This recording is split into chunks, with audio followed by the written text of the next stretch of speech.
Fala, rapaziada, bem-vindos a mais um vídeo do nosso canal. Hoje a gente está aqui com o responsável por transformar milhares de físicos amadores em físicos de jogador profissional pelo Brasil. Bem-vindo aí, Renatão. Pô, salve, salve, rapaziada. Pô, obrigadão pelo convite aí, Matheusão, Luquinhas também. Pô, satisfação estar com vocês aqui. Uma honra. Toda Renatão, nossa. para a gente começar, a gente queria saber um pouquinho, quem que é o Renato, cara? Como que começou seu envolvimento com o futebol?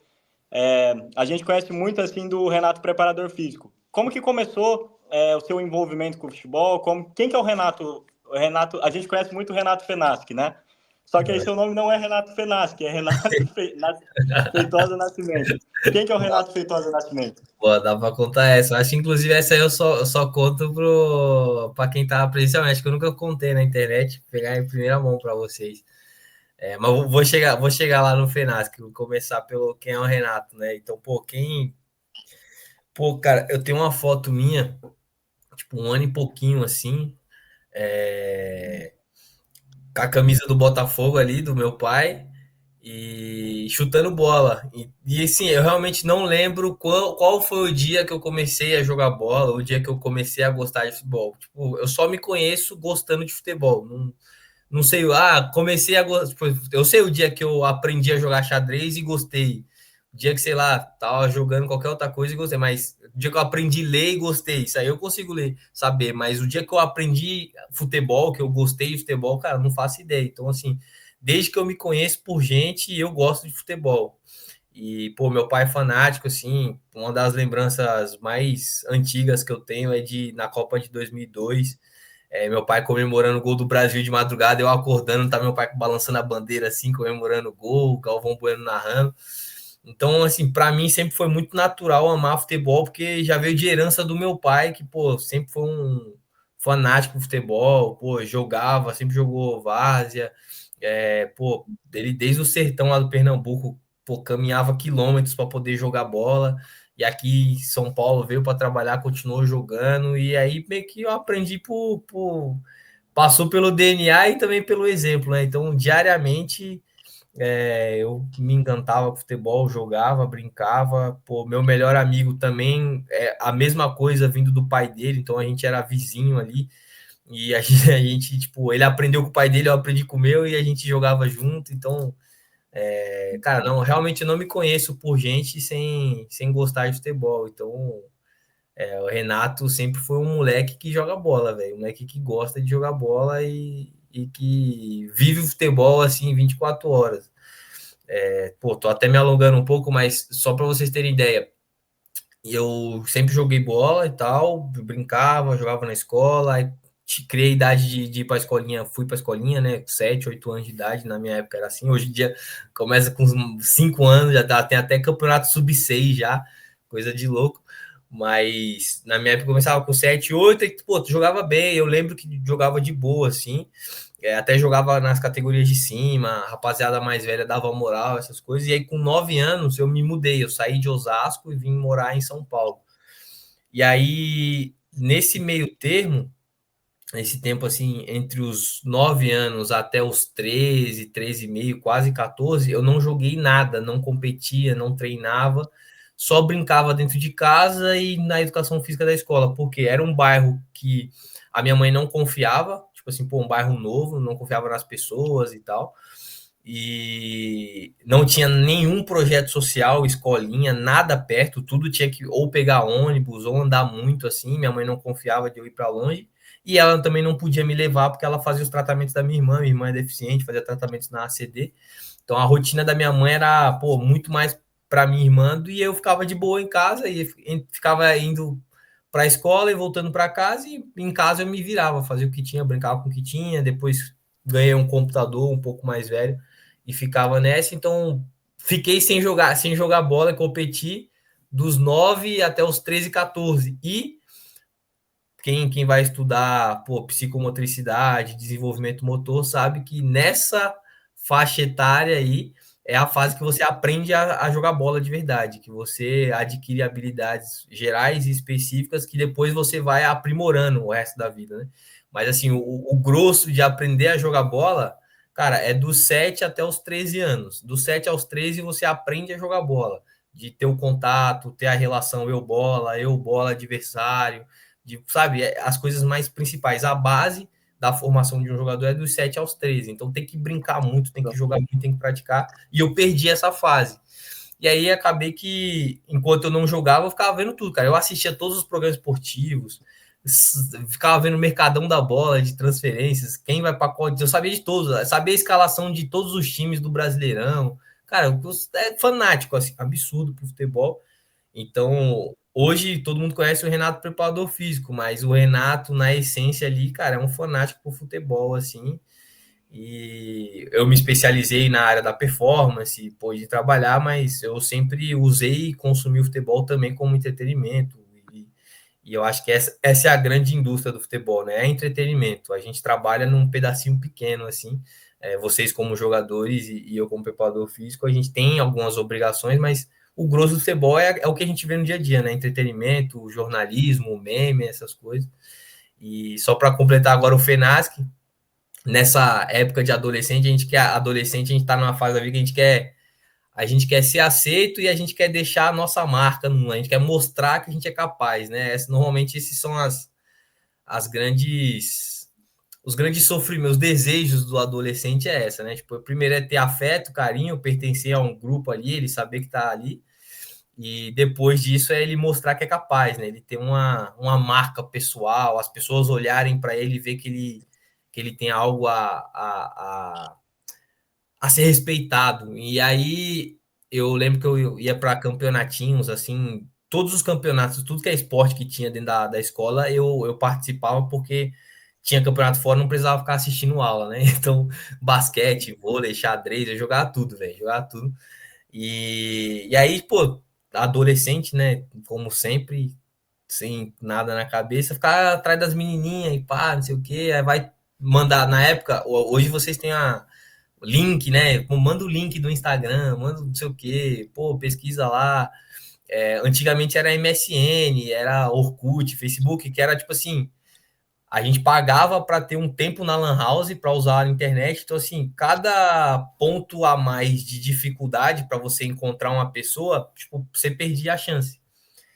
E aí, normalmente no Orkut, a gente pesquisava pelo nome. Aí, tipo, Renato Feitosa. Mano, tinha dezenas. Renato Nascimento, tinha dezenas. O nome é Renato Feitosa do Nascimento. E era difícil também de você achar ali as coisas. Então, aí eu fui e falei, pô, velho, eu quero ser achado. Tipo assim, eu quero um nome que seja meu, assim, não um nome genérico, coisa de adolescente. E aí eu criei o FENASC. E aí eu criei o FENASC e consegui minhas batalhas, né, do dia a dia. Beleza. E aí, pô, depois dos 14 eu voltei a ter chance, minha mãe já confiava mais, eu já era um hominho ali, né, conseguia andar, para cima e para baixo, pegar ônibus, essas coisas. Comecei a treinar de fato, comecei a buscar me ter contato com o futebol, que eu amava. E aí, dos 14 aos 16, foi essa hora que eu aprendi os fundamentos, que eu aprendi a treinar, que eu peguei o ritmo, peguei ali um pouco de condição de jogar. Com 16, eu comecei a jogar em clube, passava em teste e tal, e eu realmente cheguei para um clube de base. E, cara, esqueci do nome, assim, tipo, pô, ficou. Tipo, não levava mais. Aí eu entrei na faculdade e meu nome continuou o mesmo. E aí passou a primeira semana da faculdade, todo mundo começou a me chamar de FENASC, e aí eu fiquei com vergonha de mudar. Porque todo mundo já me conhecia como FENASC. Aí ficou a faculdade toda e, pô, é o que é, tá o FENASC aí até hoje. Mas é um nome bem ruim, tá? Se eu pudesse inventar um nome, eu inventaria um nome mais fácil de se achar. Porque você fala FENASC, você pode escrever FENASC com Q, com K, com C, sei lá, mete uns dois S ali, dá para fazer um monte de coisa, né? E aí fica ruim, a pessoa fala, como é que é seu nome? Renato Fenaschi. Como que escreve? Aí já perdeu o time todo do negócio, né? Aí às vezes eu falo que meu nome é Renato Fena SC, para não ter erro. Cara, eu pensava que Renato Fenaschi veio da Joga BR. Eu não sabia essa história aí, não. Não era, não. É um negócio muito mais besta do que parece. Não, a gente tava conversando, cara. Antes de começar, a gente tava conversando. A gente pensou, cara, ele deve ter feito. Porque a gente tentou procurar, mas a gente não achou. Aí a gente deve ter pensado, deve ser o nome dele da Joga BR. Que quando a gente pensava que seu nome era Renato Fenaschi. Isso Uhum, muito tempo atrás. aham. Aí eu lembro que a gente. Eu não lembro onde a gente viu que seu nome não era esse. Eu acho que Aí, quando vira aluno, vocês recebem um e-mail que está escrito é. lá, complô de Renato Feitosa Nascimento. Aí eu, aí eu pensei que era um nome artístico, sabe? Eu falei, deve ter feito pra Joga BR. Eu não sabia disso, não. Não, velho. Que legal, cara. Ô, Adolescente é Renatão, foda. é foda, mano, é foda. Renatão, pegando a gancho dessa sua fase de adolescente, cara. Em relação ao futebol competitivo, você falou que jogou em alguns clubes e tal. Você tinha na cabeça que você queria ser jogador profissional? Como que era essa sua relação com o Ah, esporte de alto nível ali? com todas as forças do meu ser, cara. Eu trabalhava e treinava que nem um doido, assim, para tentar chegar no futebol profissional, cara. Então, tudo que me mandavam fazer, eu fazia. Escadão, corrida, areia, cara, 1000 abdominais, cara, eu fiz de tudo já, fiz de tudo. Qual que foi o momento que você falou, cara, se teve algum momento que você pensou, cara, eu quero continuar no alto nível, mas jogando não dá. Teve algum momento que você percebeu isso e aí você foi para a preparação? Como que foi esse seu processo? Cara, a minha aposentadoria do futebol e a pendurada de chuteira foram dois momentos que selaram, assim. O primeiro, tipo assim, dos 16 aos 18 ali, cara, eu treinei muito e dos 14 aos 16 eu dei aquele salto de ser um sedentário, de ser um moleque que nem joga bola, nem compete, para de fato ter nível de estar numa peneira, de passar em peneira, de jogar em base. E aí, dos 16 aos 18, eu saí do nível de ser um simples cara da base para ser um cara que, pô, consegue jogar um sub-20, consegue ter nível para disputar uma Copa São Paulo, um Campeonato Paulista, um Campeonato Paranaense. E foi esse salto que eu fui dando, assim. Pô, com certeza poderia ter evoluído muito melhor com os métodos de hoje, pô, uma Joga BR, um FQB da vida faz milagre, né? Na minha época eu não tinha nada de nada, nada. E aí, mas continuei evoluindo porque, pô, era muito consistente, trabalhador, resiliente ali, e, pô, tava me expondo sempre, todos os dias eu tava me expondo. E aí, eu treinava pra cacete, mano, tivesse treinado 2 períodos todos os dias, eu treinava 2 períodos todos os dias, e os 2 períodos, tipo assim, não era igual hoje, que eu penso assim, pô, vou dar uma carga de choque, aí no outro dia eu dou uma segurada, e aí eu vou ondulando as cargas, e o corpo vai ter tempo de... Não, era choque todo dia, choque, choque, choque. Um treino mais pesado que o outro, e vai, se você não morreu no treino, quer dizer que o treino não foi bom, essas loucuras, né, que a gente tem, e tá muito enraizado no imaginário de todo mundo que quer ser atleta, é que você tem que sofrer todos os dias e pingar de suor e fazer. E eu era nessa. Então, por exemplo, eu fazia um treino tipo de manhã com bola, com a rapaziada ali, num projeto social, e à tarde eu fazia um treino de escadão. Ou eu fazia um aquecimento no campo, fazia um escadão e depois voltava para o campo para fazer um complemento, um trabalho com bola, alguma coisa assim. Aí dia de segunda ia para um areião, aí na quarta-feira eu fazia a corrida contínua, 8 quilômetros, era uma semana assim, só loucura, só pedrada. E aí eu fiz essa preparação já sabendo que eu ia ter oportunidade de fazer testes para jogar copinha, né? Fazer algumas avaliações. Então eu tinha nível, vinha cara de time de copinha, assistia aos nossos treinos aqui do Projeto Social e falava, ó, fulano, fulano, fulano, fulano, vou levar vocês para tal lugar. E aí, tipo, eu sempre tava, tipo assim, nesse ano de 2017, acho que 2017 não, 2014. Cara, esse ano de 2014 eu passei em todos os testes que eu fiz, assim, pelo menos os primeiros, sabe? Então eu tava com um nível legal, tava desenrolando. E aí eu fui aqui na minha região é muito zero clubes assim, cara. A zona sul de São Paulo é loucura. A zona leste de São Paulo, tipo, dezenas de clubes, junto a Guarulhos, aí tem os times do fundão da zona leste, da Moca ali e tal. Mas zona sul, cara, não tem nada de time, nada, nada, nada. E o único time que tem é o São Paulo, só que, pô, o São Paulo já é, tipo, na minha época era a maior base, assim, os melhores. O CT de Cotia dava de 10-0 em qualquer outro CT de base. Hoje em dia tem vários clubes com grandes bases, mas o CT de Cotia foi o pioneiro, né? Então, tipo assim, o São Paulo era a seleção brasileira, então eu não conseguiria. E aí sobram poucas alternativas. Uma alternativa que tem próximo à Zona Sul, nem é tão Zona Sul ainda, mas é próximo, é Taboão da Serra, que é uma cidade vizinha. E aí tem um time do Taboão da Serra, que ele inclusive era a sede da Copinha, então é um time é um time de clássico da Copa São Paulo, se o Júnior poderia falar. Sempre passava de fase, aí ele sempre ou perde no primeiro mata-mata ou no segundo. Teve épocas que avançou, conseguiu ganhar do Grêmio, conseguiu bater de frente com o Santos, que no final foi campeão e tal. Então tem algumas equipes do Taboão conseguiram fazer isso. Eu tava fazendo teste no Taboão, peneirão assim, cara, 400 moleque, joga ali vários coletivos e eles vão anotando que eles querem que volte no dia seguinte, né? E aí eu fiquei nessa de, tipo assim, eles quer que volta, tipo, umas 2 semanas. Só que eu comecei os testes machucado.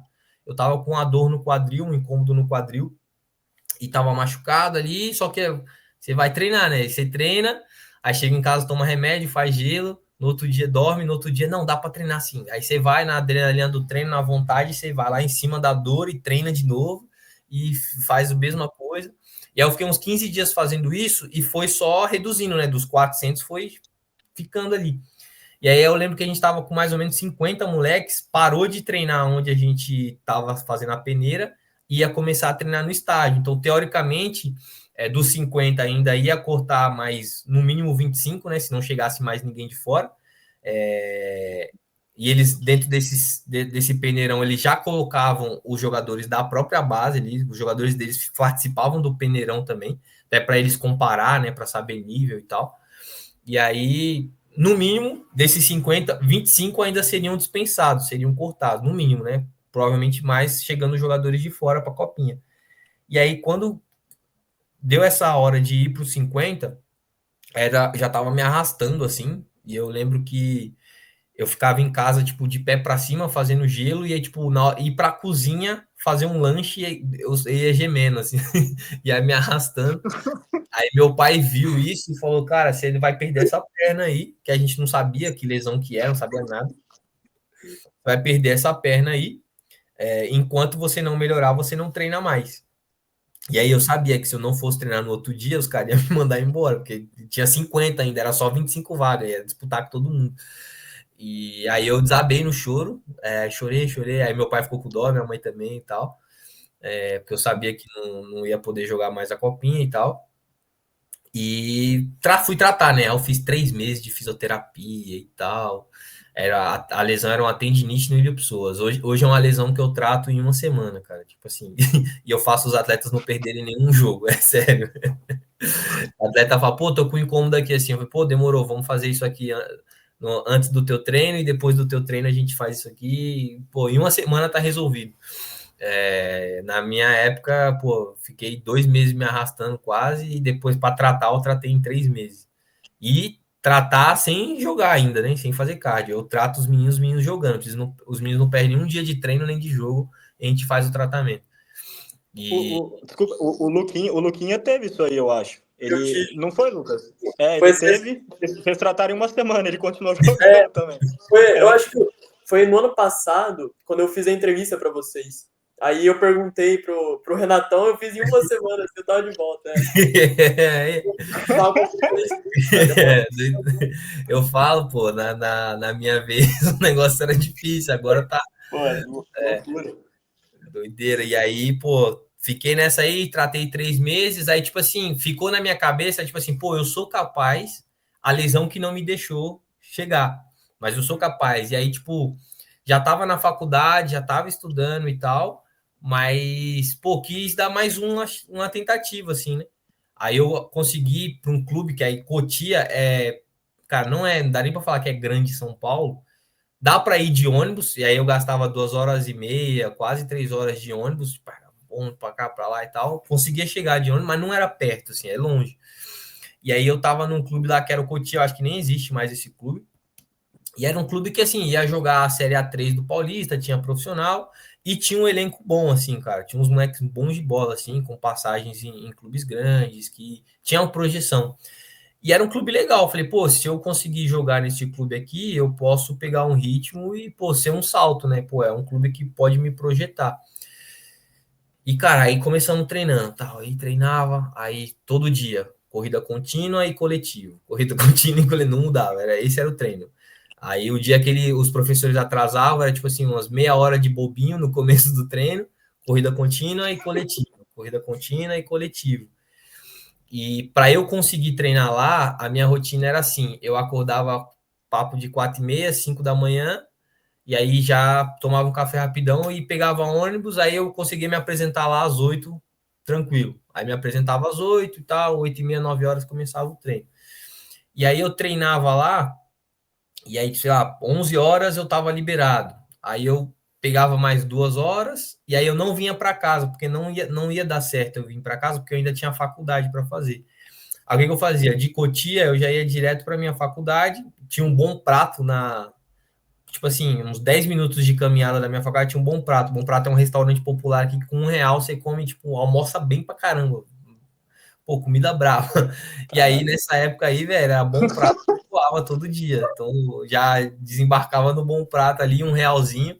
Ainda sempre vinha ou uma fruta ou uma sobremesa depois, é louco, ali era benção. Boa, aí estourou a boa. Pô, você é louco, salvava demais o Bom Prato. Aí, comia no Bom Prato e ia pra faculdade. Aí até o gerente do Bom Prato, na época, tipo, ele me via todo dia lá, eu com uma mochilona gigante, assim, lá tudo que eu tinha que usar no dia tinha que estar naquela bolsa, né? Uma mala, assim, de viagem. E aí ele falou, pô, você joga bola e tal? Eu falei, pô, tô tentando. Tô tentando aí. E aí, pô, legal, não sei o quê. Eu ficava nessa todo dia. Aí eu ia pra faculdade e ficava na biblioteca, no laboratório de anatomia, às vezes eu ia para o ginásio e tal, às vezes eu conseguia dar um cochilo assim no laboratório de anatomia, eu já dei uns cochilos monstros já. Mas ficava usando aquele tempo para estudar. Nessa época, não era que nem hoje, assim, que qualquer um consegue procrastinar fácil no celular, assim, tipo, a gente procrastinava no celular nessa época, tipo, se você baixava joguinho, aí você ficava jogando. Mas se não, você não tinha internet a rodo, assim, pra você ficar mexendo em rede social, a internet acabava, então você não mexia tanto.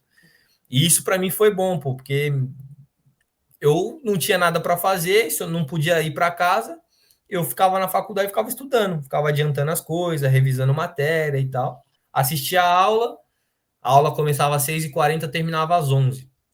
E aí às 11 eu ia embora para casa, para conseguir chegar, tipo, até meia-noite chegar em casa.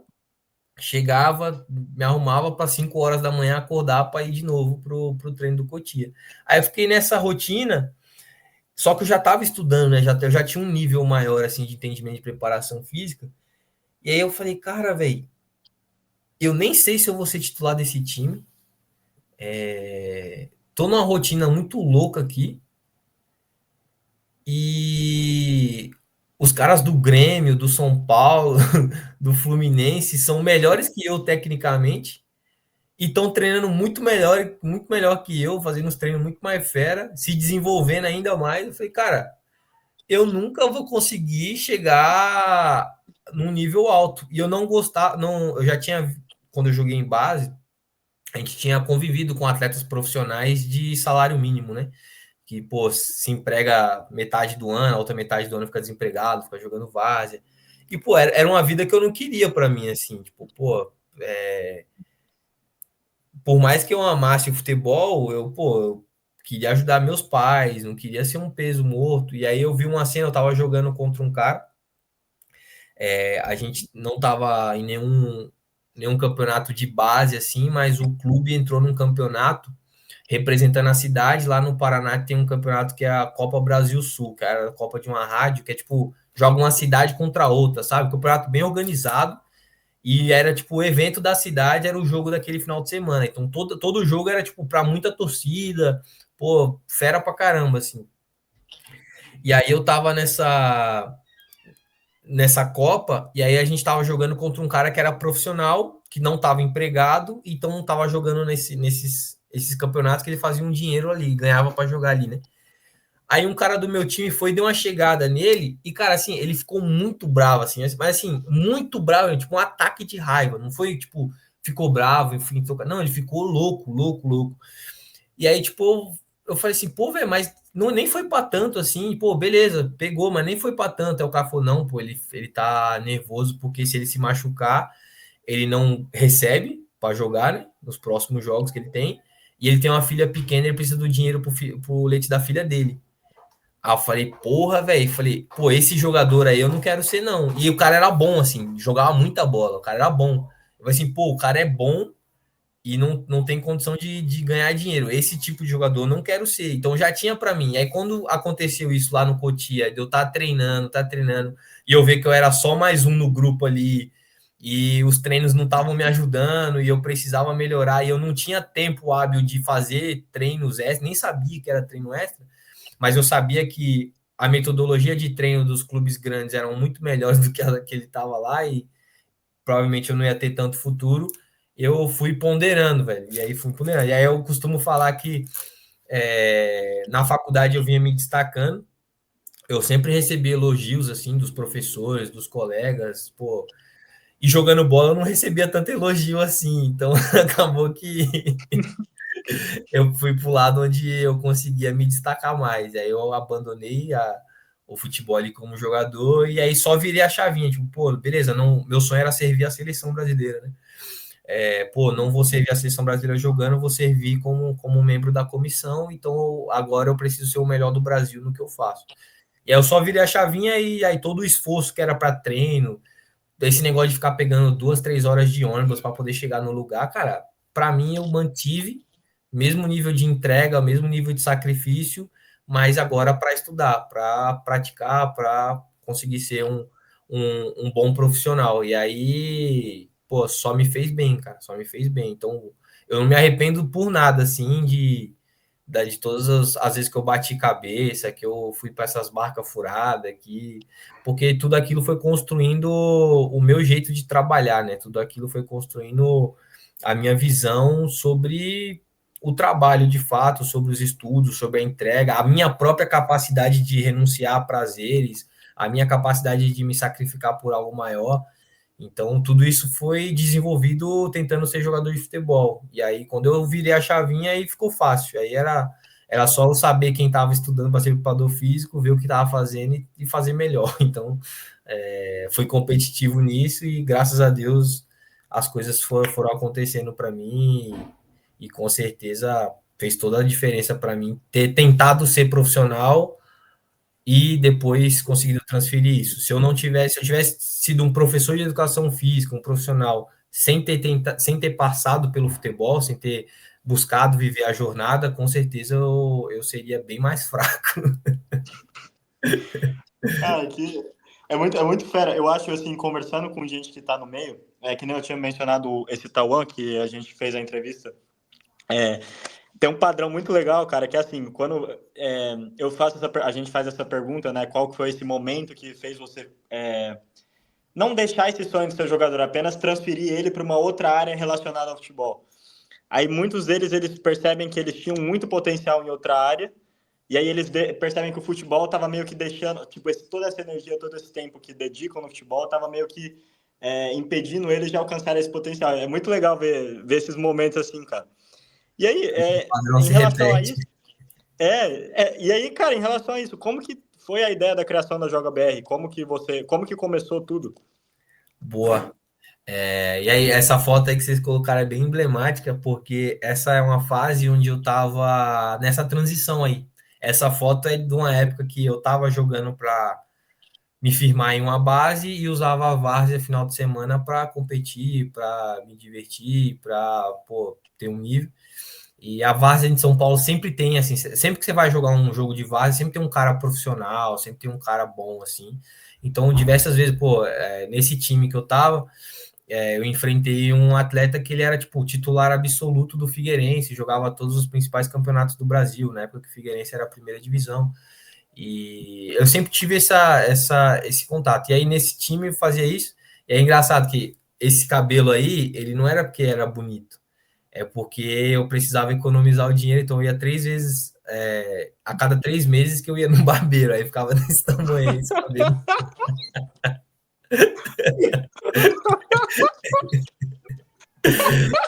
Era por isso, né?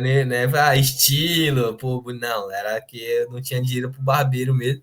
Todo o dinheiro que eu tinha ali, que eu arrumava, eu juntava porque eu sabia que, tipo, pô, se aparecia uma oportunidade de eu fazer um teste em algum lugar, de eu, sei lá, vou fazer uma avaliação, e aí eu vou ter despesa com deslocamento, com alimentação e tal, então já vou deixar preparado aqui.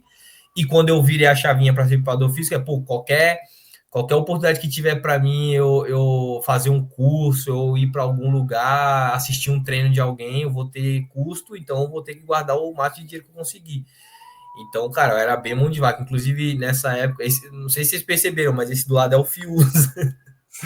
Trabalha comigo. É o Fiuza.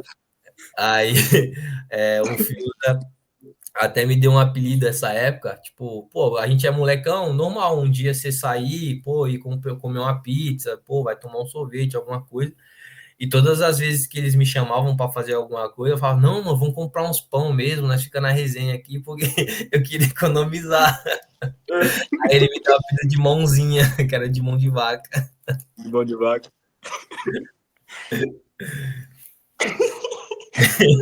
Caraca, mano. Ô, vocês estão muito diferentes nessa foto, mano. Não tinha parado pra ver mesmo.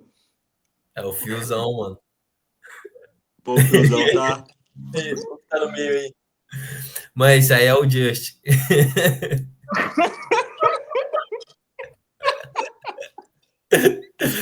Ele tinha o cabelinho pá, assim, aí o rosto dele era meio afeminado e a gente chamava ele de Just.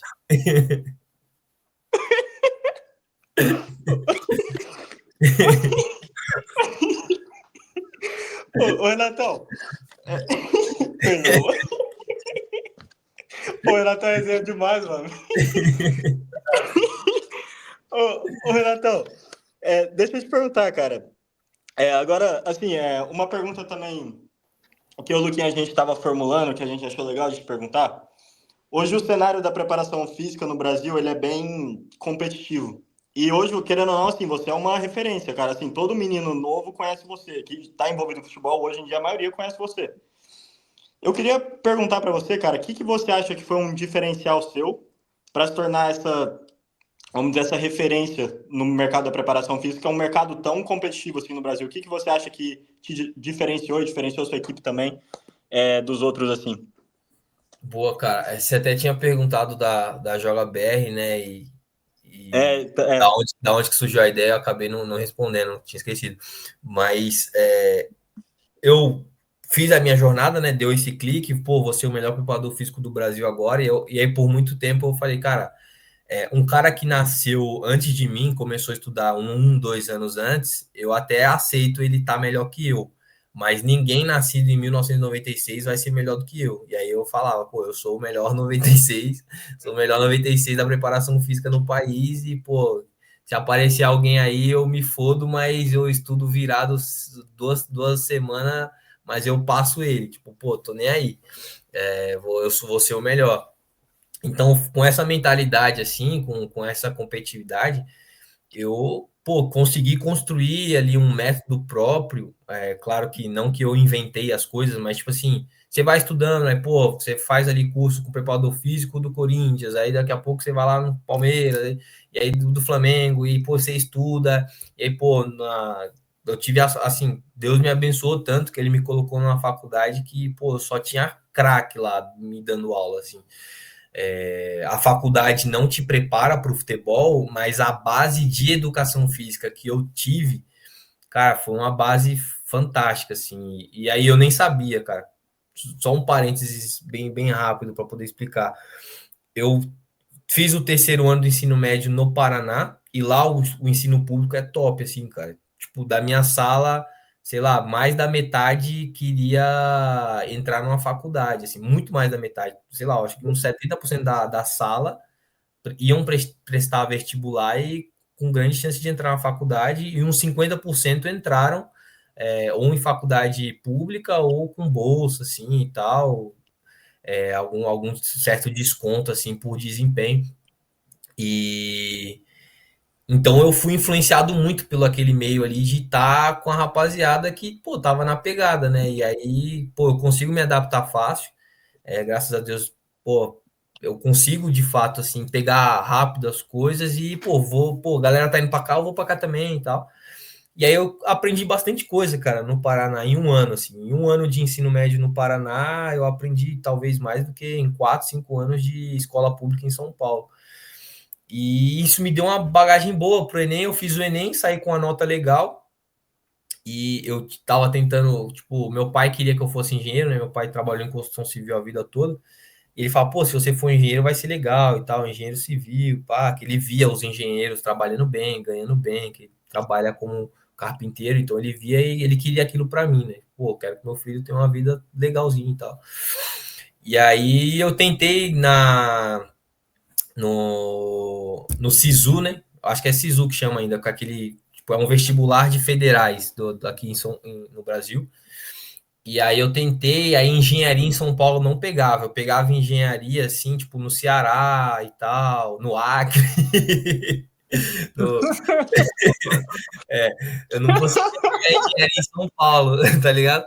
Aí eu falei, velho, e eu tava jogando ainda. Aí eu falei, pô, velho, tipo, pô, eu não vou sair de casa pra ir fazer engenharia, pô. Eu tenho a vida toda pra fazer engenharia. Eu fui jogar bola, só tem agora. Então é melhor estar em São Paulo, que aqui qualquer coisa eu tenho oportunidade e tal. Que tem mais time, que tem mais dinheiro, é mais vitrine. Então vou ficar por aqui mesmo. E aí eu não larguei a engenharia. Aí quando abriu as vagas do ProUni, que é um programa de bolsa também universitária, que pô, dá umas bolsas fera, eu nem tentei engenharia. Eu falei, engenharia eu não vou ganhar também, aqui em São Paulo é muito concorrido, vou para educação física. Que já tinha um pouquinho assim no coração de educação física e tal, mais perto do futebol, amava o futebol, essas coisas. E aí eu consegui bolsa em duas faculdades. Uma era a Anhanguera, que é bem conhecida aqui, é tipo uma faculdade de Uhum. povão, assim, pá, sabe? Tipo, ganha na massa e tal. Não tem tanta qualidade assim. E no UNASP. E eu olhei as duas assim, eu não fazia ideia do que era o UNASP. Eu falei, pô, a Anhanguera tem mais nome. Eu fui para Anhanguera. Só que eu peguei o ônibus para ir para Anhanguera, cara, loucura, né? Tipo assim, o ônibus que eu peguei, exatamente, tinha vários jeitos de eu conseguir chegar na faculdade de Anhanguera, mas o ônibus que eu peguei a linha, ele passava pelo UNASP. E eu falei, pô, na metade do caminho aqui já é o UNASP, pô, o UNASP é mais fera, então, é mais pé de casa e tal. E aí fiquei nessa assim e tal, até fui na Anhanguera fazer alguma coisa. Mas quando eu vi que tinha oportunidade de ir pro NASP, eu fui e entrei no NASP. Eu entrei no NASP porque era mais perto da minha casa, não tive mérito nenhum de escolher o NASP. Quando eu entrei lá, cara, universidade, cara, um campus absurdo, assim, estrutura fenomenal. E era nota máxima no ENADMEC, ou seja, não no meu curso de educação física, não existia nenhum curso melhor, só existia curso para empatar. Então, assim, pô, batia de frente de qualquer curso, USP, Unicamp, Unifesp, pô, todos batia de frente, era nota máxima no ENADMEC. E os meus professores eram todos muito craques, assim, absurdos. E aí um deles era coordenador das categorias de base do São Paulo, assim, por 8, 10 anos, assim.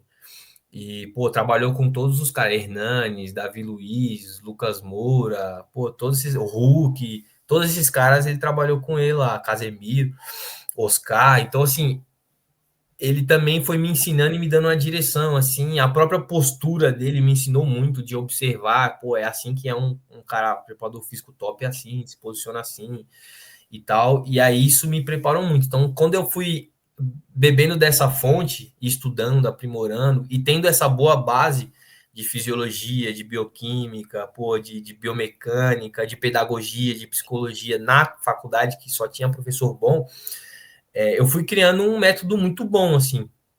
E aí eu comecei a fazer a diferença onde eu passava. Então, qualquer lugar que eu ia, eu passava treinos que os atletas gostavam, a comissão gostava e dava resultado, né? Porque uma coisa é você passar um treino bom, mas você só passar um treino bom sem vender a ideia para os atletas e para a comissão, você vai ficar à mercê dos caras gostarem ou não. Agora, se você explica o porquê que você está fazendo e você fala, ó, se vocês fizerem isso, vocês vão ganhar isso, vocês têm a motivação dentro do próprio treino ali e os atletas sabem para onde estão indo. Isso dá confiança, isso diminui atrito, cara, faz um monte de coisa. E eu sabia fazer isso porque a minha faculdade me ensinou a montar um bom cronograma de aula, de treino. Então, assim, a minha formação em pedagogia do esporte foi com um cara que ele dava aula para professores, tipo assim, ele era o professor dos professores de educação física no estado de São Paulo, tipo, era referência, ele escrevia apostila. E eu aprendi com ele, e aí, onde eu passava, eu sempre montava bons treinos, eu conseguia dar resultado, e aí eu fui escalando, aí fui no Taboão Sub-15, fui lá trabalhar de graça, aí os caras viram que eu era bom, mandaram o preparador físico embora e deixaram eu lá, e eu continuei de graça. Só que eu fui fazendo as coisas tão bem, e aí, pô, foi a parceria, né? Tipo, pô, eu sabia que meu foco ali não era ganhar dinheiro, eu queria ganhar mercado, eu queria que o futebol descobrisse que eu era bom. Então, cara, eu nem ligava que não tava ganhando dinheiro, nem ligava. E aí fiz uma relação muito boa com o treinador de lá, que era, entre aspas, o meu chefe, né, o meu patrão. E ele confiava muito em mim. Eu fiz um negócio, nunca pedi dinheiro para ele, nunca neguei trabalho, pô, sempre buscando. Quando acabou a nossa temporada ali no Sub-15 e a gente já estava preparando o Sub-17 para o ano seguinte, ia ficar um período de hiato ali, né, entre normalmente final de ano, e ele foi lá no Sub-20 e foi falar bem de mim para que os caras me chamassem para o Sub-20. E aí me chamaram para o Sub-20. E o Sub-15 e o Sub-20 treinavam em lugares totalmente diferentes, assim, tipo assim, a gente não tinha integração nenhuma. Sub-20 treinava exatamente no estádio de Taboão da Serra, e a gente treinava em Santo Amaro, assim, cara, bem diferente. E aí, cara, ele foi falar bem de mim pro Sub-20, o Sub-20 aceitou que eu fosse lá, tipo, pô, quis, né? Só, pô, o moleque é bom, é inteligente e vem de graça, com certeza a gente quer, né? E aí os caras aceitaram e eu fui lá de novo com a mesma pegada de, pô, só trabalhar e tal. E aí fui ganhando espaço. Tive contato com 2 preparadores físicos também muito bons, que foram me ajudando, me direcionando, aprendi muita coisa. E aí a comissão técnica do Sub-20, da Copinha, cara, era uma comissão técnica que eu tinha esses 2 preparadores físicos muito bons. E aí ainda tinha 2 treinadores, um treinador e um auxiliar, que eram ex-jogadores de clubes grandes, de jogadores de Série A. Inclusive o Axel, que era o treinador, jogou na seleção brasileira. Pô, foi revelado pelo São Paulo, jogou no Santos. Cara, nível muito, muito alto, assim, de conhecimento, de profundidade, de postura profissional. E o Edmilson também, que, pô, sempre foi muito fera, jogou no Grêmio, jogou no Inter. E hoje, inclusive, ele é treinador, e assim, um treinador top. Ano passado, começo desse ano, ele fez um campeonato top, assim, aqui no... Não, ano passado ele fez pelo SCA Brasil, como treinador do profissional. E isso foi me condicionando. E como a comissão era muito boa do Sub-20, foi a mesma comissão, a comissão foi contratada para tocar o profissional. E aí eu já fui no pacote junto. Então, do ano que eu nunca tinha nem trabalhado em clube, não conhecia ninguém, eu peguei Sub-15, Sub-20 profissional, no mesmo período de ano. E aí foi um crescimento grande. O professor que eu estava lá no Sub-15, depois ele me chamou agora para ir recebendo para um outro clube, para o Grêmio Osasco. E aí eu já ia como... Antes eu era o terceiro preparador físico, aí agora eu já ia como o primeiro, como o cara que ia comandar, esse é o braço direito dele ali na comissão. E aí eu fui também, já melhorou, não tá recebendo muito também, era R$500 que eu recebia por mês, e aí dentro desses R$500 eu tinha que pagar as passagens, a alimentação. Passagem eu não pagava, que eu acho que nessa época tinha um bilhete único de estudante aqui em São Paulo, eu podia usar 8 vezes por dia de graça, assim, então me salvava. Mas eu, pô, tinha que custear, então era uma ajuda de custo, de fato, não ganhava dinheiro, mas já era uma ajuda de custo, né, já não desfalcava o próprio bolso. E aí fiz esse Sub-15, o Paulista Sub-15 pelo Grêmio Osasco, e aí não passamos de fase, mas o Audax passou, que era do mesmo dono. O Anderson, que era o preparador físico do Sub-17 do Audax, me conhecia, estudava comigo e falou, cara, quer ir para o Audax? Eu consigo arrumar para você lá e tal. Aí falou de mim, falou que eu estava no Grêmio Osasco e tal. E aí a comissão do Sub-15 me aceitou e, pô, fui para o Sub-15 do Audax, que aí já era a primeira prateleira da categoria de base de São Paulo. O Audax conseguia ser campeão paulista, o Audax batia de frente com todos os grandes, revelava atleta, pô, ali eu tava de frente. Tanto é que a gente chegou na terceira fase do Paulista, a nossa chave era Audax, Ferroviária, Corinthians e Red Bull. Red Bull era um dos melhores sub-15 do país, assim, da categoria 2002. E aí a gente eliminou o Corinthians e a Ferroviária dentro da terceira fase, e a gente foi pro mata-mata. Aí pelo ranking no mata-mata a gente pegou o Red Bull de novo. Aí o Red Bull tava embaçado. Os 0-2 do Red Bull estavam embaçados, a gente acabou sendo eliminado. Mas vivendo tudo isso e fazendo os mesmos sacrifícios que eu fazia como atleta, como que era? Eu gastava por dia 5, 6 horas de transporte público. Eram 5, 6 horas estudando. Eu aprendi a ler e-book, aprendi a ler livro dentro do ônibus, dentro do trem, cara, eu não ligava para nada. O trem tá andando, eu tô lendo 100% concentrado aqui. Claro que não foi do dia para a noite, né? Ninguém aprende a nadar pulando só na água. Você vai treinando, você vai se habituando. Você não vai virar um nadador olímpico do dia para a noite, né? E aí, com a leitura, foi a mesma coisa. Então, lia o primeiro dia lendo, cara, eu passei 2 horas em uma página, olhava para a janela, olhava para a página, aí lia a página, olhava para a janela, o que eu li naquela página, velho? Pô, vou ter que ler de novo. Aí eu ficava nessa, e aí aos poucos você vai condicionando, e aí fui condicionando a chegar num tempo assim, cara, que eu li em pé no ônibus lotado e 100% concentrado ali, não perdi o foco. Então, eram 5, 6 horas de estudo, cara, 5, 6 horas de produtividade absurda, assim. Como eu falei, nessa época eu não tinha essa facilidade de internet, eu tinha celular, mas era caro ter internet, assim, e tal, você tinha que ficar recarregando o celular, eu não tinha dinheiro, aí eu desligava os dados móveis, aí, cara, não tinha com o que procrastinar, era leitura e na prática ali.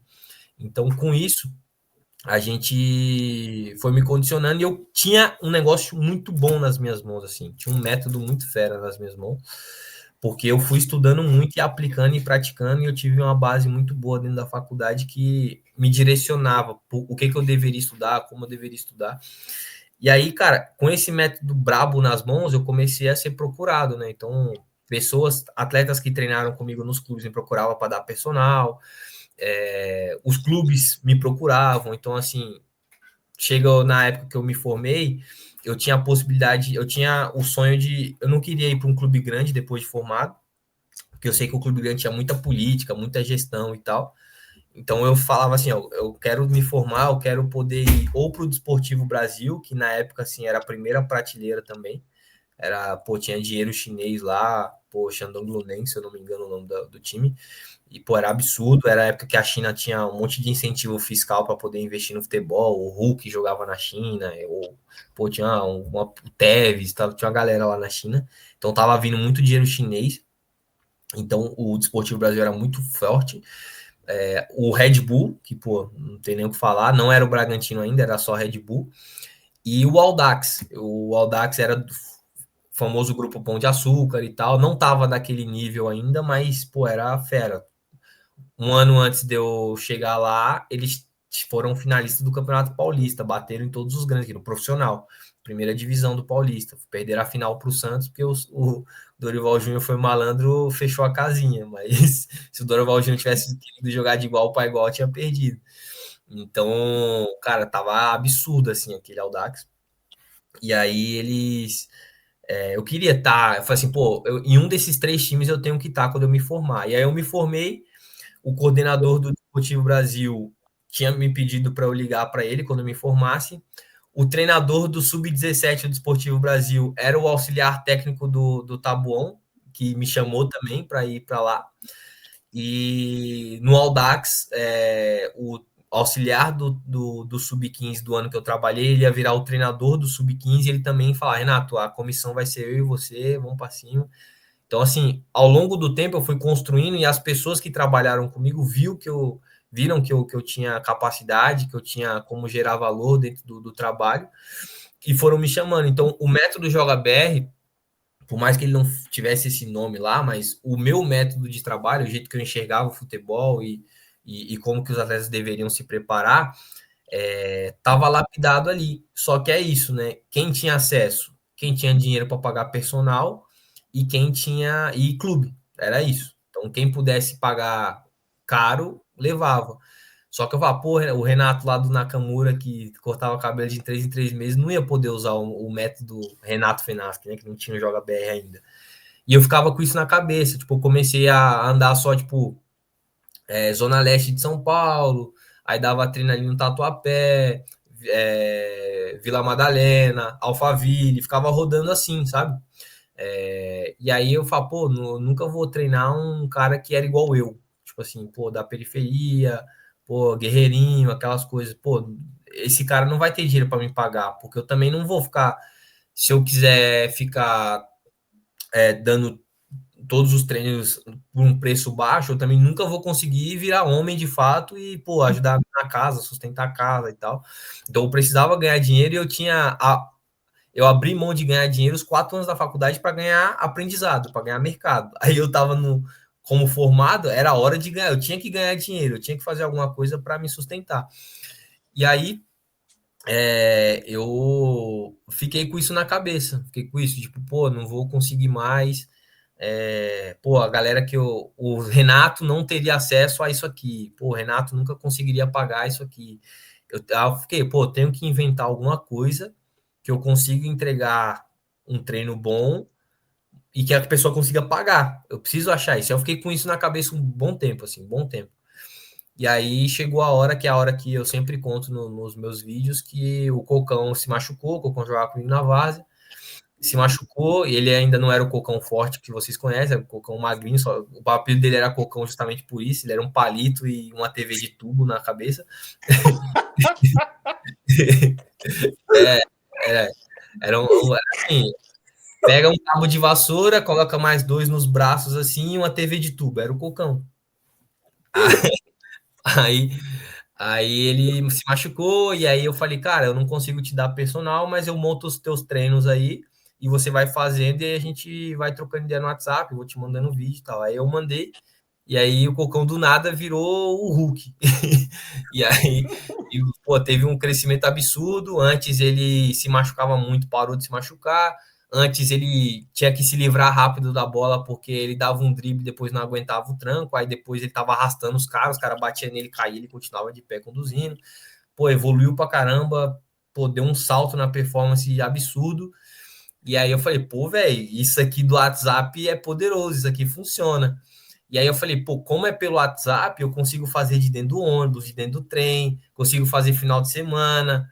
Pô, não é a personal que eu tenho que me deslocar e ir para lá. Porque, por exemplo, eu me deslocar 2 horas para chegar no lugar do cara e depois ter que voltar, cara, eu tenho que cobrar o valor que condiz a todo esse deslocamento. Eu não posso cobrar só o treino. E aí por isso que ficava muito caro, porque, tipo, as pessoas que conseguiam pagar moravam longe e, pô, não compensava eu dar um treino mais barato que aquilo. E eu, como eu já estava indo para longe, eu tinha que arrumar clientes ali perto, né? Então, pô, arrumei um cliente em Alphaville, eu tenho que arrumar mais clientes por ali, porque eu já me desloquei, eu tenho que ser eficiente, né? Eu não posso rasgar dinheiro também, rasgar meu tempo, né? Meu bem, o único bem que eu tinha ali, não tinha patrimônio nenhum, só tinha o tempo. E aí, então, eu tinha que saber usar com qualidade isso. E aí eu falei, pô, o WhatsApp, montar treino, eu consigo no final de semana, consigo de dentro do ônibus, consigo fazer num horário que não é o horário comercial, o horário prime, assim, né? O horário que mais me rende. E aí eu percebi que. E aí, claro, na mesma época que o Cocão tava assim, eu tava preparando o Renan que ia para Portugal. E aí eu treinava também, porque eu já tinha uma condição melhor e tal, conseguia organizar minha agenda, e eu precisava treinar as coisas em mim para poder passar para os alunos. E aí eu tinha métricas muito parecidas com a do Renan, porque eu me preparava para aquilo, mesmo treinando e mesmo trabalhando muito e deslocando muito, eu treinava e conseguia ter método. Só que assim, por eu conhecer o método, né, por eu ter as manhas, era fácil eu ter avaliações físicas iguais a do Renan que ia jogar na Europa. Mas o Cocão, que tipo assim, pô, eu acho que ele tava no ensino médio ainda, ou tava saindo do ensino médio, alguma coisa assim. Pô, na Camurense, nunca jogou base em lugar nenhum, nunca, sabe, nunca fez nada, pô, nunca foi para faculdade de educação física, não sabe, não sabia. Ele pegou o negócio e teve as avaliações físicas parecidas com as minhas e as do Renan. Aí eu falei, pô, velho, qualquer pessoa comum agora consegue ter físico de profi, então. Aí nasceu a Joga BR a partir disso, sabe? Pô, irmão, que fera. Cara, assim, é genial. Eu tava anotando aqui uma coisa legal, que eu e o Lucas, a gente conversando antes também, teve uma coisa legal que você mencionou, que você mostra o que o atleta vai ganhar se ele fizer o que você tá falando para ele fazer. Isso é muito legal. E aí, cara, eu lembro, uma das coisas que, na época, quando a gente comprou a Joga BR pela primeira vez, isso em 2022, uma coisa legal que a gente viu, cara, é que você introduzia métricas. Tipo, a do ioiô. Cara, isso pra gente, na época, foi muito legal, porque a gente não tinha acesso a isso. Era Tipo, eu sou. inovador. Na época também, É, eu acho que não tinha ninguém, assim, que então, tinha esse e aí, tipo de essa métrica, ideia de trazer. Desculpa, Luquinha, pode falar. que dava, tipo, para jogadores amadores essas métricas, assim. Foi muito É, pica. que nem, Foi o que nem diferencial. o Luquinha, Pode que nem falar. o Luquinha tá falando, é um menino, um menino que, assim, muitas vezes não vai ter esse acesso, que nem os jogadores do alto nível estão tendo, a essas métricas, a esses treinos, e aí você deixou isso acessível. Cara, isso é genial. E aí, em relação a isso, essas métricas, ao futebol de alto nível também, que você mencionou que jogou, que estava treinando no Audax, você teve contato com alto nível há muito tempo. O Luquinha tem uma pergunta bem legal, cara. Quer fazer ela, Luquinha? Pode ser. Faz Cara, ela aí. dentro do alto nível, tipo assim, a gente vê que já tem padrões muito altos, assim, tipo, de parte física, de parte de decisão, capacidade de tomada de decisão. O que diferencia um jogador, tipo assim, dentro desse alto nível, sabe? O que faz esse jogador ele ser um destaque ainda maior dentro já daquele nível que é muito alto? Boa, cara. É muito difícil a gente não enxergar o futebol olhando os 4 pilares lá, né? Pô, físico, técnico, tático e mental, que é o que vocês conhecem bem, que vocês já são bem mais entendidos do assunto. Só que quando a gente vai olhar um cara que já tem noção, então, por exemplo, eu tô num sub-15 e todo mundo lá já é físico de profi. Não era o caso, tá? O sub-15 que eu trabalhei no Audax tinha uns moleques lá que era meio mortinho ainda. Então, é alto nível, mas não é tipo aquela coisa, né? Alguns atletas arrastam o grupo para cima, né? E alguns atletas não conseguem acompanhar. Mas vamos lá, a maioria era físico de profi ali, conseguia jogar bem e tal, conseguia desempenhar. Depois eu enxergo a parte física como um projeto de médio e longo prazo. Depois do físico de profi, vira médio e longo prazo, que é eu falo que você sai do jogo do, tipo assim, dobrei o ioiô, ganhei 400 de ioiô, ganhei 5 centímetros de salto, ganhei 10 centímetros de salto, para um jogo, tipo assim, pô, fiz 4 semanas aqui, evolui 1 centímetro no salto. Pô, fiz 4 semanas aqui, aumentei 200 no ioiô. Pô, fiz 12 semanas aqui, aumentei 300 no ioiô. Tipo assim, é um jogo do centímetro mais. Tipo assim, não é aquela coisa que você tem ganhos absurdos. Então, depois do físico de profi, a parte física, ela continua sendo muito importante, mas ela é um planejamento médio e longo prazo, que é o que eu falo, é o físico de Europa, é buscar o físico extra classe, é a gente integrar com a fisioterapia para você diminuir muito o risco de lesão, ou se você tiver uma lesão, a sua recuperação ser mais rápida. Então, pô, você nunca teve pubalgia, mas tá bom, irmão, a gente vai fazer tratamento de pubalgia para você, pelo menos uma dose pequena nas suas planilhas, vão ter exercícios que são de tratamento de pubalgia. Você nunca teve na vida, mas vai ter. Você nunca teve entorse de tornozelo, mas tá bom. Vai ter lá propriocepção aterrissagem, vou colocar você para fazer mobilidade. Mesmo que você não precise, você vai fazer. Porque se um dia se lesionar, a tua recuperação vai ser mais rápida. Então, depois do físico de profi, a parte física é médio e longo prazo. E aí o que eu vejo que diferencia os atletas é que ele tenha uma mentalidade não só de dentro de campo resolver, de se superar, de liderar e fazer, mas uma mentalidade de manter ele no foco e transformar ele em um trabalhador no dia a dia. Que é o cara, por exemplo, o jogador de futebol, por sua natureza, ele vai ter muito tempo livre.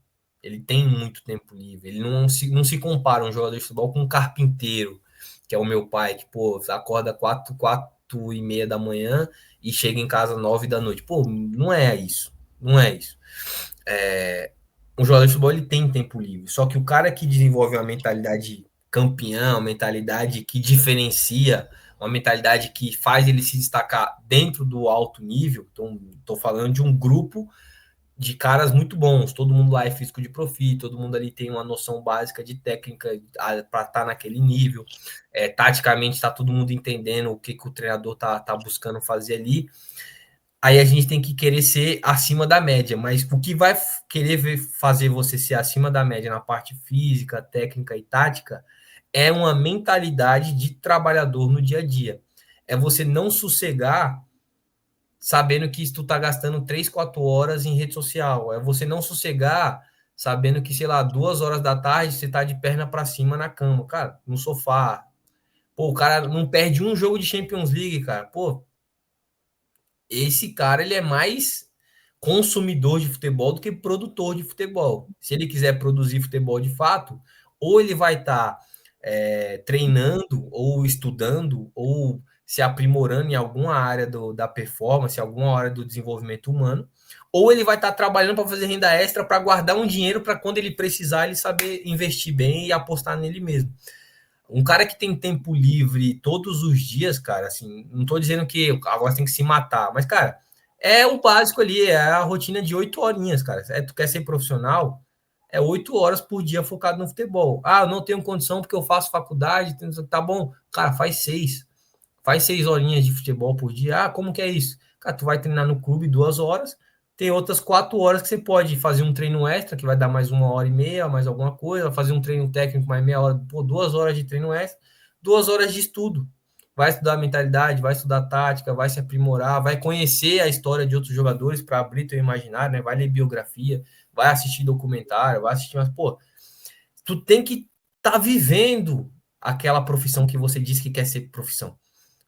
Jogar futebol e voltar para casa é coisa de quem ou é vagabundo ou tem muito talento. Tipo assim, pô, um cara extremamente talentoso, ele pode se dar o luxo de ir pro treino, faz lá 3 horinhas de treino, faz um extra lá, passa na academia, faz aquele treino normalzinho de clube, né? Que, pô, só para enganar mesmo, só para falar que tá fazendo.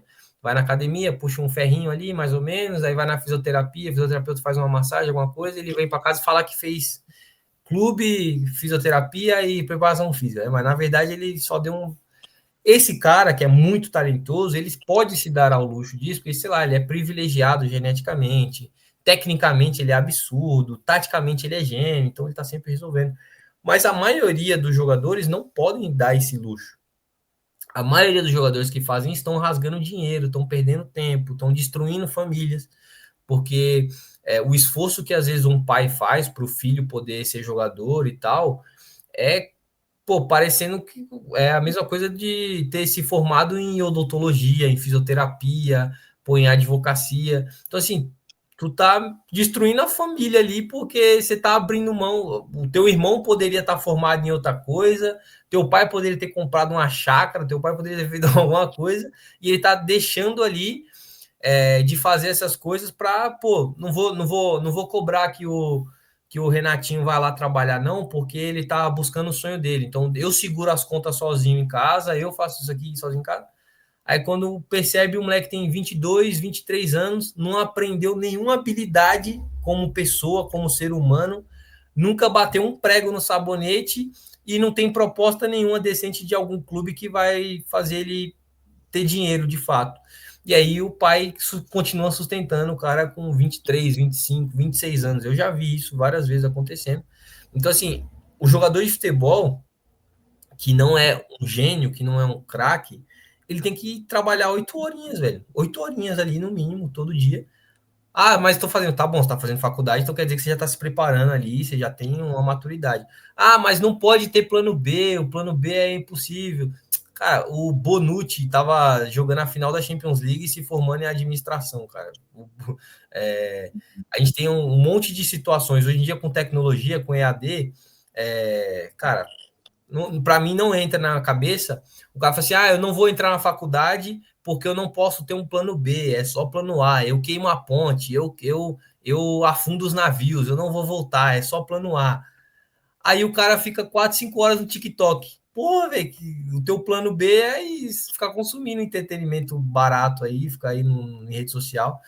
Então, o jogador tem que consumir conteúdo, entretenimento, com certeza, é lazer, é normal, mas ele tem que ser produtivo na maior parte do dia, né? Então, a mentalidade que vai fazer o cara se manter crescendo, porque depois que tu ganha um nível alto, cara, é coisa de centímetro. Você vai melhorar muito pouco. Só que é esse pouco que vai pingando todo dia, tá? O baldezinho tá toda hora pingando no balde ali, daqui a pouco o balde enche. Mas você tem que ter essa consistência, e essa consistência só vai vir de uma mentalidade muito boa, de uma formação humana mais integral mesmo, do cara entender quem é ele, para onde que ele tá indo, se ele vingar, a vida de quem vai mudar, pô, o que, que ele precisa fazer, o que, que ele precisa desenvolver, se o time ganhar aquele campeonato, o amigo dele vai ter condição de ganhar uma bolsa melhor lá fora, ou vai ter, o treinador dele vai conseguir ter proposta para outro emprego. Então, tipo assim, o trabalho dele, além de melhorar para ele, tipo, jorrou bênção para todo mundo cresceu. Então, o cara tem que ter uma mentalidade forte dele entender que ele não está trabalhando só para tirar uma foto e postar no Insta e falar que é jogador. Ele está trabalhando para mudar a vida dele, mudar a vida de todo mundo. E essa mentalidade é rara, né? Então, vocês que são do futebol, vocês sabem que a maioria das vezes os caras não vão querer trabalhar 8 horinhas por dia, né? Eles vão fazer o básico ali e depois vão ficar no sofá mexendo no celular, jogando videogame. Renatão, eu tenho uma pergunta assim de curiosidade, cara. Eu vi o Casemiro falando uma vez, que tem uma entrevista dele legal, que ele fala que o futebol no alto nível é tipo, que nem você estava mencionando agora, é o detalhe ali. E, cara, o que que é a diferença de um jogador que ele mantém a consistência assim durante a carreira inteira, tipo desses caras que chegaram no nível de Champions League mesmo? Porque todos eles têm acesso a boa comida, boa fisioterapia. Qual que é a diferença desses caras que eles conseguem ficar nesse alto nível ainda performando em muito tempo e aqueles caras que, tipo, eles ainda estão nesse alto nível, mas eles oscilam mais? Tipo, o que que seria esse detalhe? Você como um Boa, preparador físico, assim, o boa. que que E seria? aí, o meu foco aí, talvez nos últimos 2 anos de carreira, é de construir uma gestão de performance eficiente, né? E o que que é uma gestão? E qual a diferença de um preparador físico para um gestor de performance?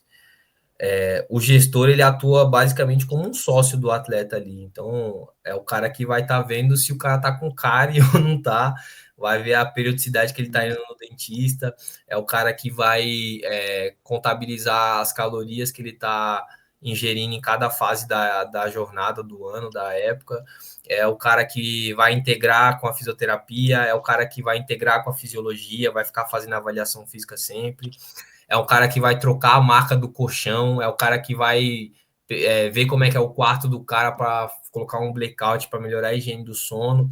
Então, no mais alto nível, falando de atletas do nível do Casemiro, o que vai fazer a diferença é ou o atleta ter uma boa gestão da performance, que é o próprio atleta saber escolher o profissional certo na hora certa, os equipamentos certos para comprar, montar um ambiente certo.